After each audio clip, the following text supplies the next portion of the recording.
अस्मद्गुरुपरमगुरून् यतिवरपूर्णौ सयामुनं रामं पद्माक्षनादषडजित्सेनेशरमारमापतीन् वन्दे वन्दे बृन्दावनचरं वल्लवीजनवल्लभं जयन्ती सम्भवन् धाम वैजयन्ती विभूषणं नावकार्यं சொல்லிலாதவர்நாள்தொறும் விருந்தோம்புவார் தேவகாரியம் செய்து வேதம் பயின்று வாழ் திருக்கோட்டியூர் மூவர் காரியமும் திருத்தும் முதல்வனை சிந்தியாத அப்பாவகாரிகளை படைத்தவன் எங்கனம் படைத்தான் கொலோ. இந்த இடத்துல அபாகவத்தாள் வைஷ்ணவ இத்தராள் அவ பஞ்சகாலங்கள்லையும் அபியுமன உபாதான இஜ்ய சுவாத்தியாய யோகம் அப்படின்ற காலங்களில் ஒரு க்ஷணம் கூட எம்பெருமானை நினைக்காதிருக்காளே அவளை நிந்திக்கிறார். அதனால் வைஷ்ணவ இத்தராள் நிந்திக்கப்பட்டதுனால வைஷ்ணவனாக இருக்கவன் இந்த 5 காலங்கள்லையும் எம்பெருமானை நாம் தொழவோணும், நினைக்கவோணும் அப்படின்றது சித்திக்கிறது. முதல் காலத்தில் என்ன நாம் பண்ணணும் அப்படின்றத தெரிஞ்சுப்போம். அதுக்கப்புறம் இந்த முதல் பாசுரத்தினுடைய பின்னணிகளில் அது பண்ணாதவாளை எப்படி தூஷிச்சிருக்காரு அப்படின்னு தெரிஞ்சுண்டு அப்படிப்பட்டவனா நாம் ஆகாத இருக்கிறதுக்கு பெருமாளை முதல் காலத்தில் தொழுவோம் அப்படின்றத தெரிஞ்சுப்போம்.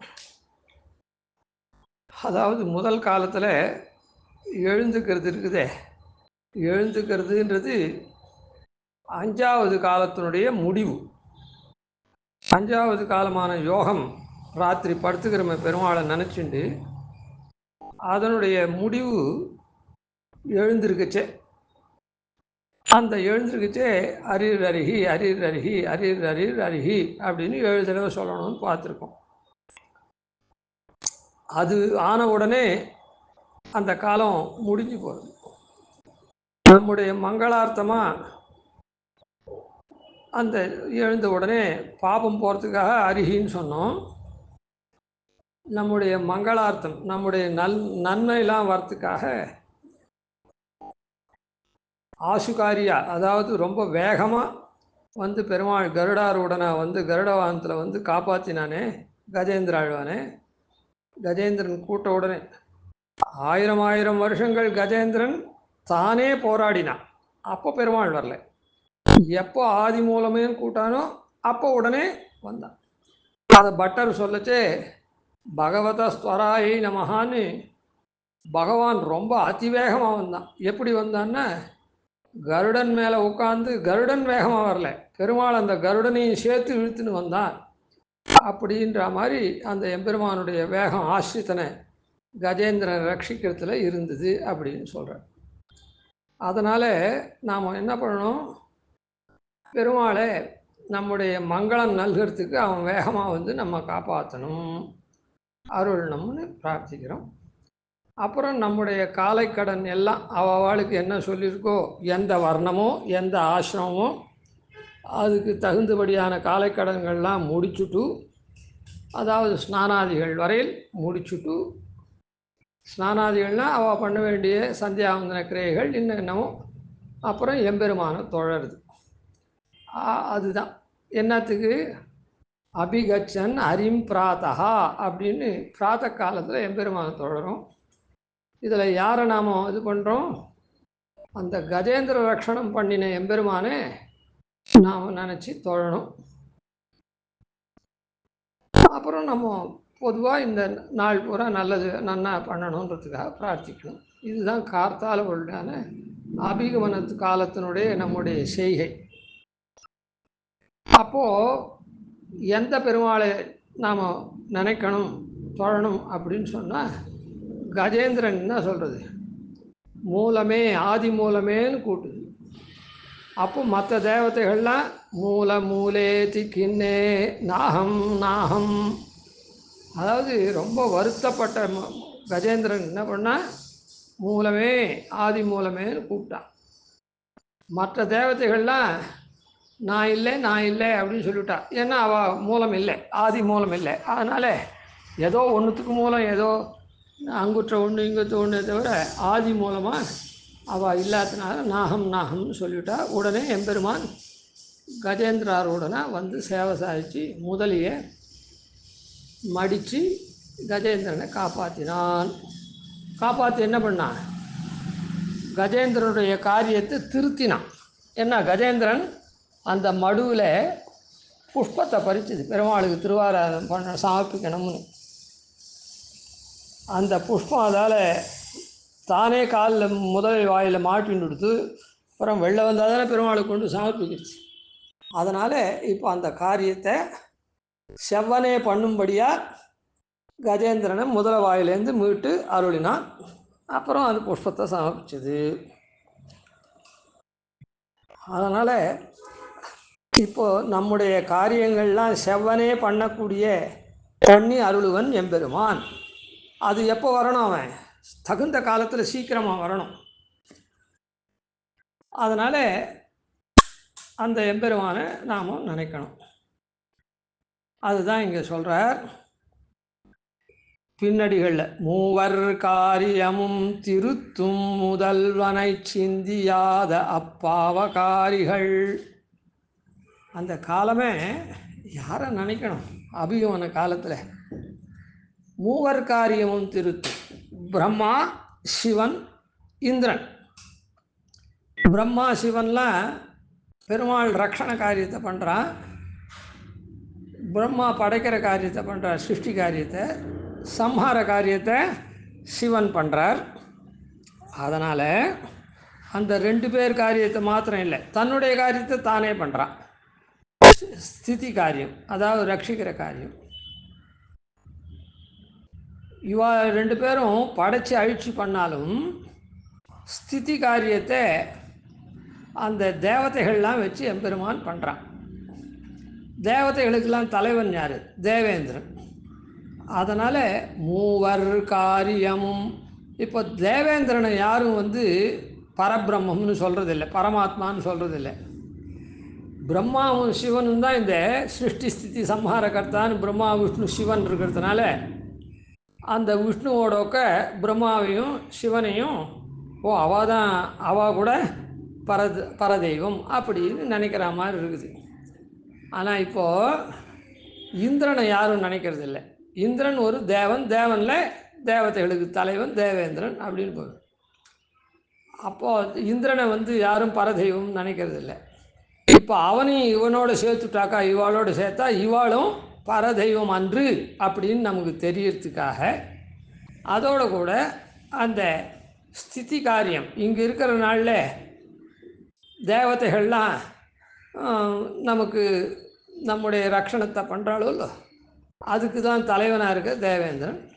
அதனால் எம்பெருமான் அவன் மூலமாக அதெல்லாம் பண்ணுறதுனால இந்த 3 பேர் காரியத்தையுமே பெருமாள் அந்தர்யாமியாக இருந்து அவளுடைய காரியத்தை திருத்தும், அதாவது நன்னா பண்ணும்படியாக.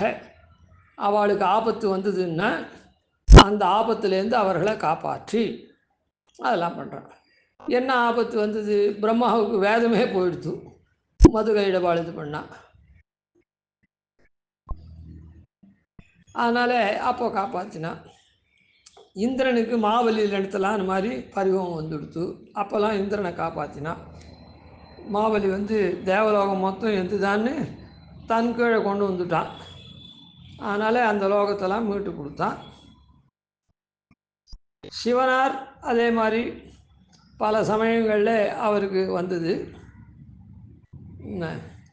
பாணாசுரனையே காப்பாற்ற முடியல சொல்கிறேன். அந்த மாதிரிலாம் வந்தது. அப்போல்லாம் அவனுடைய இடர்கள்லாம் போக்கி பெருமாள் அவனுக்கு அனுகிரகம் பண்ணி, அதுக்கப்புறம் அவன் என்ன அனுகிரகம் பண்ணான்னா, அவனுக்கு துயரை போக்கினா தானே அவன் காரியத்தை நன்னா பண்ணுறதுக்கு, அவனுக்கு இட்ட காரியமான சம்ஹார காரியத்தை நன்னா பண்ணுறதுக்கு. அதே 3 பேருக்கும் அப்படி தான். அதனால் மூவர் காரியமும் திருத்தும். இவன் ஏதோ ஒரு 4வது ஆசாமியை திருத்தக்கூடியவன் அப்படின்னா இல்லை, இவன் தான் முதல்வன். ஆதி மூலமேன்னு கூட்டுதோ இல்லை, அந்த கஜேந்திர ரக்ஷகனை தானே நாம் காத்தால் நினைக்கிறோம். மூவர் காரியமும் திருத்தும் முதல்வன். இந்த முதல்வனை தான் நாம் எண்ணணும், கார்த்தால் தியானம் பண்ணணும். அவன் நினச்சோன்னா நம்முடைய காரியத்தையும் அவன் செவ்வனே இன்றைக்கி நடக்க வேண்டிய காரியத்தெல்லாம் செவ்வனே பண்ணி கொடுப்பான். அதுவும் எப்படி பண்ணுவான்? தக்க சமயத்தில் நன்னா பண்ணும்படி பண்ணுவான். நம்முடைய பாப்பவசாத்து கஜேந்திரன் என்ன பண்ணுது, 1000 வருஷம் தன்னுடைய யானை நமக்கு பலம் உண்டு அப்படின்னு தன்னுடைய பலம் கொண்ட வரையில் அது வாயிலேருந்து விடுபடுறதுக்கு உண்டான பிரயத்தனங்கள்லாம் பட்டுது, ஒன்றும் நடக்கலை. அதுக்கப்புறம்தான் ஆதி மூலமேன்னு எம்பெருமானை கூப்பிட்டான், ஆபத் பாந்தவனாக கூப்பிட்டான், ஆபத்தை போக்கடிக்கிறது.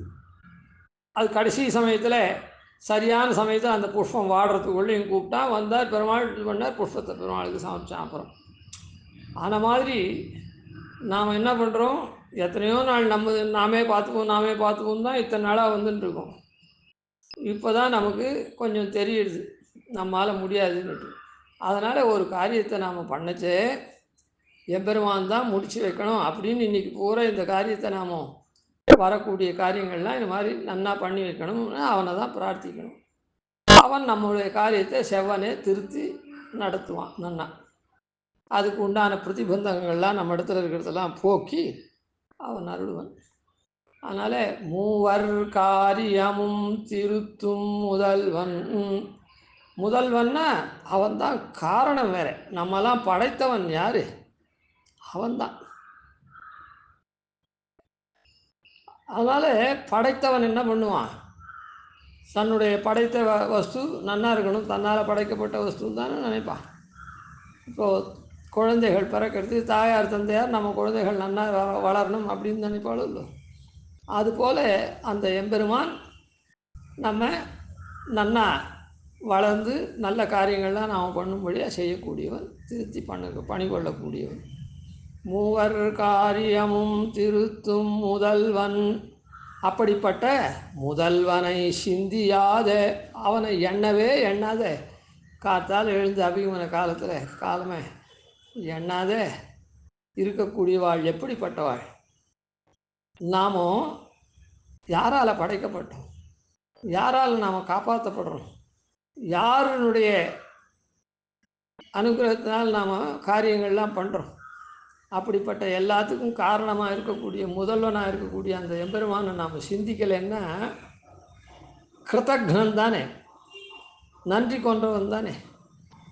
அதனால் நாம் பாபம் பண்ணவன் அர்த்தம். சிந்தியாத அப்பாவகாரிகளை படைத்தவன். இப்படி பாபமே பண்ணக்கூடியவனாக இருக்கானே, பாப்பக்காரியாக இருக்கானே, பாபம் செய்யக்கூடியவனே, எங்கனம் படைத்தான் கோலோ, எப்படிரா இவனை படைத்தான்? இவ்வளோ சில பேரை சொல்லுவோம், இப்படி ஒரு ஜன்மம் படைக்கப்பட்டிருக்கு. எல்லாத்துலேயும் கோணலாகவே பார்க்குறான், எல்லாத்தையும் கோணலாகவே இது பண்ணுறான். எப்படி தான் இவன் பிறந்தானோ தெரில அப்படின்னு சொல்கிறான். அதனால் எங்கனம் படைத்தான்களோ, இப்படி ஒரு ஜந்துவை கொஞ்சம் கூட சிந்திக்கிறதுக்கே யோக்கியத்தை இல்லாத, அதாவது கிருதக்னாக இருக்கானே, இப்படி இருக்கக்கூடியவனை எப்படி படைச்சான்னு தெரியலையே. இவனும் பூமியில் படைக்கப்பட்டிருக்கான், ஒரு மனுஷத்தன்மையே இல்லாத இருக்கான். எங்கன்னா அப்பாவகாரிகளை, இப்படி ஒரு பாவம் பண்ணவனே எப்படி படைச்சான்னே தெரில. கொஞ்சம் கூட இவனுக்கு புண்ணியம் இருக்காது. இப்படி ஒரு பாபமே செய்யக்கூடியவனு ஒரு பிடிச்சிருக்கானே ஒரு மனுஷனா அப்படின்னு இது போகிறோம். அதனால் நாம் இதுலேருந்து என்ன தெரிஞ்சுக்கிறோம்னா, நமக்கு முதல்வனாயும் காரணபூதனாயும் அதாவது நம்ம படைத்தவனாயும் நம்முடைய செயல்களெல்லாம் நாம் பிரார்த்தித்தா திருத்தக்கூடியவனாயும் இருக்கக்கூடிய அந்த எம்பெருமானே கார்த்தால அபிகச்சன் அரிம் பிராத்தகா, கார்த்தால நம்முடைய காலைக்கடன்லாம் முடிச்சுட்டு நாம் நினைக்கலன்னா நாம் பாபத்தை பண்ணவன் ஆகிடும். அப்பாவகாரிகளை படைத்தவன் அப்படின்னு இது மாதிரி ஒரு ஜந்து எப்படி படைத்தானோ தெரியல அப்படின்னு இகழும்படி ஆகிடும். அதனால் நாம் நன்றி உள்ளவனாகவும் மேல் நமக்கு மங்களத்தையே நல்கக்கூடியதுக்காக பிரார்த்திக்கிறதுக்காகவும் அந்த கார்த்தால வேளை அவனை நினைக்கணும். அதாவது இது நாள் வரையில் நம்ம காப்பாற்றின்னு வந்துட்டுருக்கான நம்ம படைச்சி அதுக்கு நன்றி சொல்லணும். மேலும் நம்ம இன்றைக்கி செய்ய வேண்டிய காரியத்தெல்லாம் திருத்தி பணிகொள்ளணும். அது ரெண்டுத்துக்காகவும் பிரார்த்திக்கணும். நாம் அவனை தொழணும். அப்படி தொழாத பாவக்காரியாக ஆகிடக்கூடாது. ஏன்னா ஒரு பாவம் இல்லை, 2 பாவம் வருது. புரியல? நம்ம படைச்சதுக்காக காத்துண்டு வரத்துக்காக அதெல்லாம் அவனை நினைக்கணும். ஏன்னா எப்படி காத்துண்டு வரான்? மூவர் காரியமும் திருத்தும்னு தேவர்களுடைய காரியமெல்லாம் திருத்துறான். நல்லபடியாக இருக்கணும்னு. அப்படி அவன் திருத்தினான்னா தேவர்கள்லாம் நமக்கு நாம் மீன் பின்னாக இருந்தோன்னா கூட, அதாவது நம்முடைய கிரக தசை கிரகச்சாரங்கள் சரியில்லைன்னா கூட நாம் அவனுக்கு ஆட்பட்டு அவனை நாம் நினச்சோன்னா, இப்போது இவன் யமன் என்ன பண்ணுறான்? நான் வைஷ்ணவாளுக்கெலாம் நான் சுவாமி இல்லை, வைஷ்ணவ இத்தராளுக்கு மாத்திரம்தான் நான் சுவாமி அப்படின்னு வதத்தி யமக்கில கர்ணமூலே பிரபுரகம் ந வைஷ்ணவானாம். நான் வைஷ்ணவாளுக்கு பிரபு கிடையாது அப்படின்னு சொல்கிறானோ இல்லை, யமபட கீழே காதில் கூட்டு. அந்த மாதிரி நாம் ஆசிரியச்சோன்னா நவகிரக தேவதைகள் அவா இவா எந்த தேவதையாக இருந்தாலும், இவன் எம்பெருமான ஆசிரியச்சிருக்கான், ஆனாலும் நாம் இவனுக்கு பொதுவான சட்டப்படி இவனுக்கு பண்ணக்கூடாது. இவனை நலியறதோ அதுவோ இதுவோ இவனுக்கு எம்பெருமான சேர்ந்தவனானதுனால இவனுக்கு நாம் இது பண்ணணும், உபகாரம்தான் பண்ணணும் அப்படின்னு. அதாவது பிராட்டியை சொல்லச்சே, யஸ்யாம் திசிஹரதே தேவி திருஷ்டி ஸ்வதீயா தஸ்யாம் தஸ்யாமஹமஹமிகாந்தன்வதே சம்பதோகா. அந்த பிராட்டி யார் மேலே அவள் கடைக்கண் விழுதோ அந்த கடைக்கண்ணுக்கு ஆட்பட்டவாளுக்கெல்லாம் ஒவ்வொரு செல்வமும் நான் முன்னேன்னு அவளுக்கு விழுது. ஏன்னா பிராட்டி கடாட்சம் அவன் மேலே பட்டுடுச்சு அப்படின்னு செல்வ கூட்டங்கள்லாம் பெருக்கெல்லாம் இவனுக்கு தானாக விழுது. அதுக்கு உண்டான அதிபதிகள்லாம் தானாக இவனுக்கு கொடுக்குறா அப்படின்னு சொன்ன மாதிரி, இவன் எம்பெருமான சேர்ந்தவனானதுனால தேவதைகள்லாம் இவனுக்கு இவன் வைஷ்ணவனாக இருக்கான், விஷ்ணுவை சேர்ந்தவனாக இருக்கான், ஆனாலும் நாம் இவனுக்கு பண்ணணும். தந்தேவா பிராமணம் விதுகு அப்படின்னு சொல்லிட்டு தேவர்கள்லாம் இவன் தான் பிராமணன். பிராமணன்னா பிரம்மத்தை அறிஞ்சவன். பிரம்மத்தை அறிஞ்சவன்னா யார்? விஷ்ணுவை அறிஞ்சு தொழக்கூடியவன், விஷ்ணு பாரமியத்தை தெரிஞ்சு தொழக்கூடிய வைஷ்ணவனாக இருக்கான். ஆனாலும் நாம் இவனை சாதாரண சட்டத்தின்படி நலியெல்லாம் கூடாது. இவன் விசேஷ இதில் வந்துட்டதுனால அந்த சர்க்கிள்னு சொல்கிறோமே, அதனால் இந்த எம்பெருமான தொழக்கூடிய சர்க்கிள் சேர்ந்தவனானதுனால இவனுக்கு சாமானிய சட்டம் பொருந்தாது அப்படின்னு அவள்லாம் அனுகிரகம் பண்ணுவாள், நல்லதை பண்ணுவாள். அதனால் என்ன ஆகுது? நமக்கு நம்முடைய செய்கையெல்லாம் நன்னா வருது. அதனால் நாம் கார்த்தால் தொழணும். அப்படி தொழலைன்னா பாப்பங்களையே பண்ணுறவன் ஆகிடும். பாப்பம் பண்ணினா பாப்பம் பிரஜான் நாசேத்தி கிரியமான புனப்புனகா. பாப்பம் என்ன பண்ணும்? புத்தி அழிக்கும், மறுபடியும் பாப்பம் பண்ண சொல்லும். நஷ்ட பிரஜா, புத்தி போயிடுதுன்னா பாப்பமேவ புனராரபத்தே நரகா, மறுபடியும் பாப்பத்தையே அவன் பண்ணிட்டு இருப்பான் அப்படின்னு. ஆன மாதிரிலாம் நாம் ஆளாகாது இருக்கிறதுக்கு இப்படி மூவர் காரியத்தையும் திருத்தக்கூடிய முதல்வனாக இருக்கக்கூடிய அந்த எம்பெருமானை அபிகமன காலத்தில் தொழவோணும். அப்படி தொழாதவாள்லாம் பாபகாரிகள்னு சொன்னதுனால வைஷ்ணவனாக இருந்து நாம் தொழணும் அப்படின்னு சொல்லப்பட்டிருக்கு. ஆனால் நாம் அபிகமன காலத்தில் எம்பெருமானை சேவிக்கணும் அப்படின்றது சித்தம். அதனால் அப்போ தான் நமக்கு வைஷ்ணவத்துவம் சித்திக்கும். வைஷ்ணவம் அதனால் ஏதோ பரமைகாந்திகளாக இருக்கக்கூடிய இதுவாதான் இல்லை. அதாவது வைஷ்ணவனாக இருக்கிறதுன்னா 2-3 விதம். அதாவது வைஷ்ணவனாக இருந்து நல்ல பதத்தால் மனை வாழ்வர் கொண்ட பெண்டிர் மக்களேன்னு குடும்பமும் இதுவுமா இங்கே வாழ்ந்துட்டு இந்த லோகத்தில் நன்னா அனுபவிச்சுட்டு அப்புறம் பெருமாள் அடையிறது ஒன்றும். அதனால் இங்குற்றே போ என்ன அப்புறம்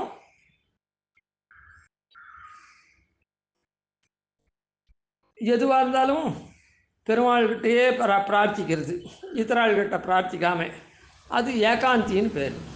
பரமைகாந்தின்னா பெருமாள் எது கொடுக்குறானோ அதுவே போகும் அப்படின்னு பெருமாள் இடத்துல கூட வேறு ஒன்றுத்தையும் யாச்சிக்காது இருக்கிறது. அப்படி இருக்கா பரமைகாந்தி. பரமைகாந்தி சார்வபௌமாலாக நாம் இல்லைன்னா கூட வைஷ்ணவனாக இருந்து இருக்கணும். அப்படின்னா அதுக்கு நாம் பஞ்சகால பாராயணனாக இருக்கிறதுல முதல் காலத்தில் அபிமன காலத்தில் எம்பெருமானை சேவிக்கணும் அப்படின்றது இது மூலமாக தெரியுது. கவிதார்க்கிக சிம்ஹாய கல்யாண குணசாலினே ஸ்ரீமதே வெங்கடேஷாய வேதாந்த குரவே நமः. ஆதிவண்டோபாதீனதிவர்யான் பஜேனிஷம் ஸ்ரீரங்கபூர்வஷடிதித்யதீசானபதாஸ்ரயம் ஸ்ரீவத்சம்சலகம் வந்தே ஸ்ரீகிருஷ்ணதேசிகம்.